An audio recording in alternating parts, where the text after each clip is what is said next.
Bonjour, bienvenue dans ma chaîne Santé Mon Capital. Vous êtes avec Adèle. Et aujourd'hui, une nouvelle vidéo, un nouveau thème, c'est le système immunitaire affaibli. Quand il est affaibli, donc là, je vais vous parler des mesures de prévention. Il y en a 13 mesures et je vous donne vers la fin 12 approches complémentaires efficaces. Donc, je donne des solutions et des remèdes. Dans ces 12 approches, il y a aussi, on parlera des plantes et je vais en citer plus de 9, voire même 10 plantes. Alors, le système immunitaire affaibli, les 13 mesures de prévention. Avant de commencer ce thème, n'hésitez pas à vous abonner à ma chaîne et mettre un like. Si vous avez un commentaire, n'hésitez pas. Je suis là pour répondre à vos questions.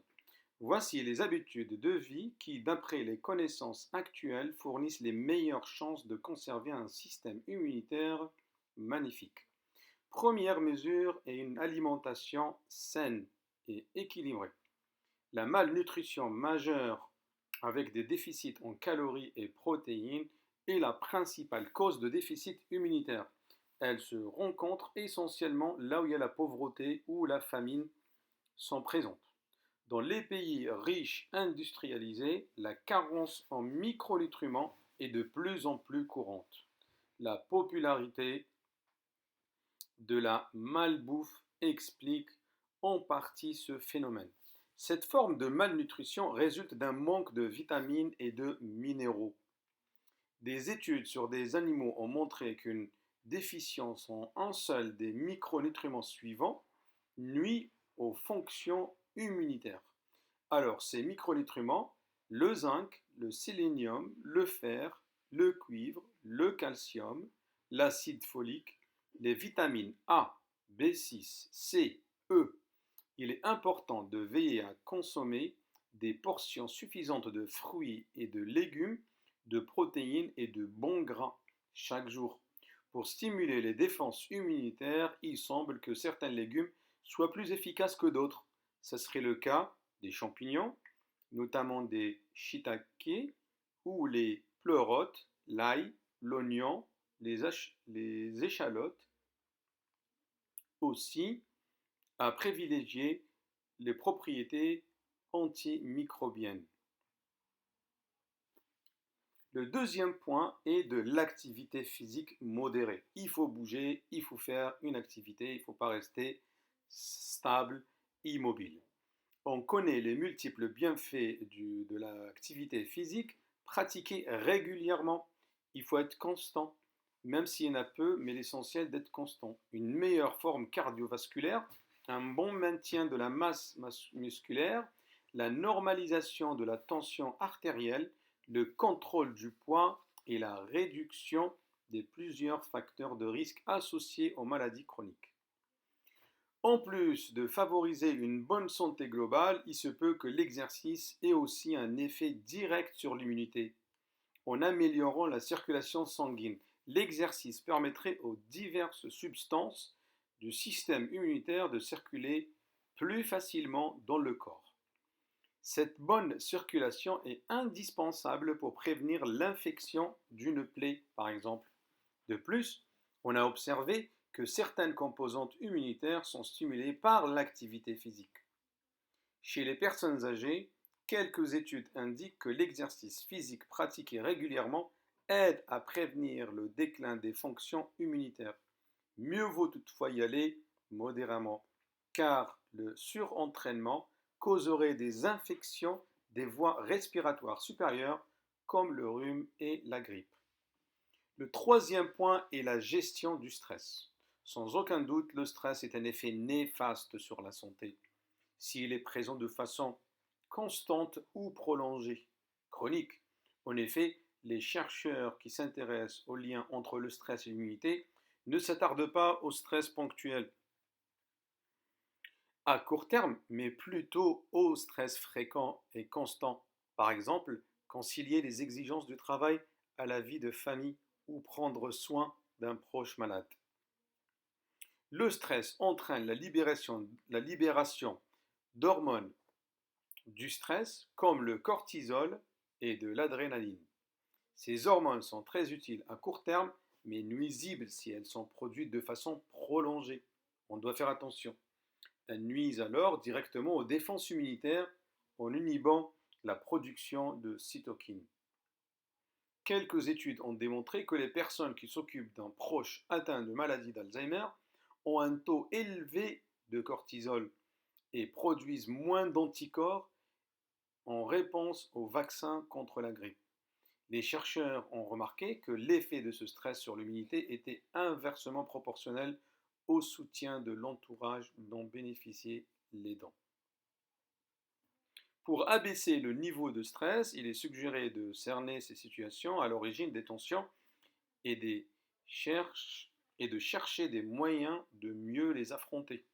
Donc là, j'ai fait une vidéo, je parle de ça, je parle du stress, comment gérer le stress, comment y remédier avec des techniques, des plantes, une façon intelligente pour gérer le stress. Il y a une vidéo, je parle de ça, n'hésitez pas à regarder dans ma playlist. Autre facteur important pour la santé et l'immunité, le quatrième point, c'est le sommeil. Minimum 7 heures de sommeil et bien régulier. À la même heure, on se couche et on essaie de se lever à la même heure aussi. Le cinquième point, le tabac, la cigarette, ne pas fumer. Le sixième, on fait attention à notre poids, on essaie de surveiller le poids et ne pas rentrer dans le you-you, monter, descendre, perdre organique, etc. Septième point, minimiser le risque d'empoisonnement alimentaire, donc ne pas manger n'importe quoi. Protégez-vous contre les infections transmissibles sexuellement et entreprenez les tests médicaux appropriés selon votre âge, vos risques particuliers. Donc faites attention à ça. Informez-vous auprès d'un médecin à propos des vaccins recommandés en fonction de votre âge. Utilisez les antibiotiques seulement s'ils sont absolument nécessaires et respectez la posologie. Les antibiotiques, ce n'est pas automatique et envisagez l'utilisation simultanée des probiotiques pour prévenir la diarrhée causée par les antibiotiques et pour renforcer la flore intestinale. De même pour les femmes, n'utilisez pas les douches vaginales dans un but hygiénique. Cette pratique détruit la flore vaginale naturelle. Le 12e point, avant d'adopter un animal de compagnie, informez-vous des micro-organismes qui peuvent transmettre. Ça peut être nuisible à votre santé. Utilisez des produits domestiques qui contiennent le moins possible de substances chimiques, de préférence biologiques propres, qui ne nuisent pas à la santé. Ou encore privilégier les aliments biologiques qui viennent d'une agriculture biologique A, B. Je vous parle maintenant des mesures qui sont, je l'ai listé 6, les mesures d'hygiène de base pour éviter de contracter ou de transmettre une infection. Donc il y en a 6 règles à respecter. Premièrement, lavez-vous les mains fréquemment avec du savon et de l'eau, minimum 30 secondes. Lorsque vous éternuez, dirigez votre visage à l'intérieur de votre coude. Nettoyez et pansez vos plaies. Faites toujours examiner toute blessure grave par un médecin. Il ne faut pas dire ouais, je vais bricoler ça à la maison. N'enlevez pas la peau en cours de cicatrisation. Il faut la laisser faire naturellement. En présence de symptômes d'une infection, diarrhée, fièvre, etc., restez à la maison pour ne pas contaminer les autres et pour ne pas empirer aussi votre situation. Désinfectez régulièrement avec une eau additionnée d'eau de javel les surfaces de cuisine et de la salle de bain. Maintenant, on passe à la deuxième et la dernière partie de cette vidéo, c'est les approches complémentaires efficaces contre le système immunitaire affaibli. Il y en a 12 approches, il y en a 12 solutions. La première solution, par excellence, c'est le ginseng. Le ginseng, c'est une plante utilisée notamment en médecine traditionnelle chinoise comme tonique général, contribue à l'amélioration d'une foule de fonctions psychologiques, y compris de fonctions immunitaires. La deuxième plante, alors comment on va prendre le ginseng. Donc le dosage, c'est prendre entre 100 mg et 200 mg d'extrait de ginseng 2 fois par jour pour protéger contre la grippe et le rhume.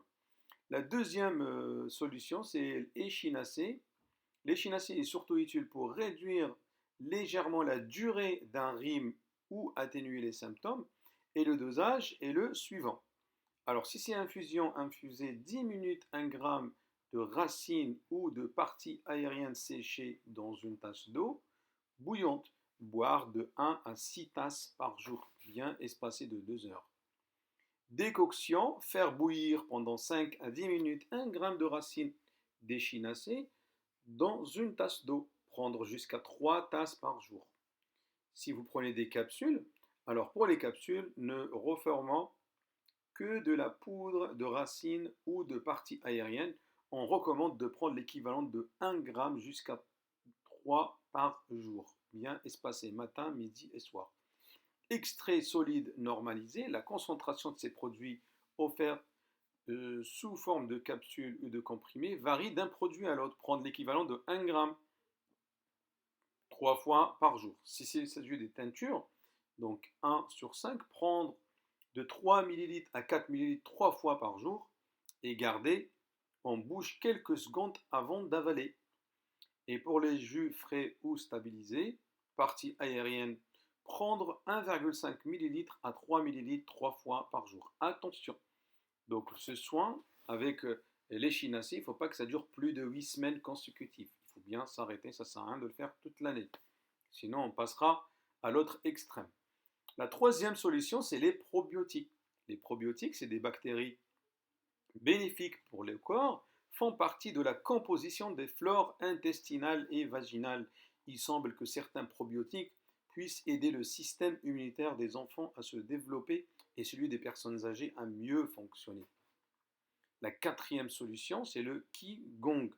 Alors le Qigong est un entraînement énergétique intégré à la médecine chinoise. De nombreuses études ont examiné l'effet du Qigong sur différents paramètres de l'immunité. La cinquième solution, c'est rire. Plusieurs études de petite envergure portant sur les effets psychologiques du rire. Généralement, ils ont donné des bons signes, consistent à faire visionner au sujet des films comiques ou des documentaires, et on a remarqué que le rire semble participer à une bonne immunité. La sixième solution, le colostrum. Le colostrum est une substance jaunâtre que les mammifères femelles produisent au cours de 24 à 48 heures qui suivent la naissance de leurs petits, très riche en protéines et en anticorps. Il aide à renforcer le système immunitaire des nouveau-nés. La septième solution, c'est isolat de lactosérum. On trouve dans le commerce de l'isolat de lactosérum sous forme de poudre qu'il faut mélanger avec un peu d'eau ou de jus. Et ce produit renferme une forte proportion d'anticorps et de plusieurs nutriments sous forme concentrée. Les résultats d'essais préliminaires indiquent que l'isolat de lactosérum, à raison de 24 g à 45 g par jour, peut agir favorablement sur l'immunité. Le huitième point sont les multivitamines et les minéraux. Les vitamines et les minéraux sont des éléments indispensables à la croissance et au maintien de l'équilibre vital. Ils contribuent donc à garder le système immunitaire en bonne santé. Le neuvième point, c'est le zinc. Même une légère carence en zinc a un effet important sur plusieurs aspects des fonctions immunitaires chez l'humain. Cependant, les chercheurs ne savent pas si la supplémentation en zinc à long terme, 6 mois à 2 ans, peut stimuler l'immunité. Donc il y a des limites au zinc. On ne prend pas tout le temps, mais à une période bien définie. Le dixième point, c'est l'astragale, ou l'astragalus membranaceus. Quelques préparations de la pharmacopée chinoise, renfermant de la racine d'astragale, visent à stimuler le système immunitaire des personnes affaiblies par la maladie ou simplement le vieillissement ou la fatigue. Alors, comment prendre le dosage? On prend entre 4 g à 7 g de ces racines par jour. Le 11e élément, c'est le éleutérocoque. L'éleutérocoque est aussi appelé ginseng sibérien.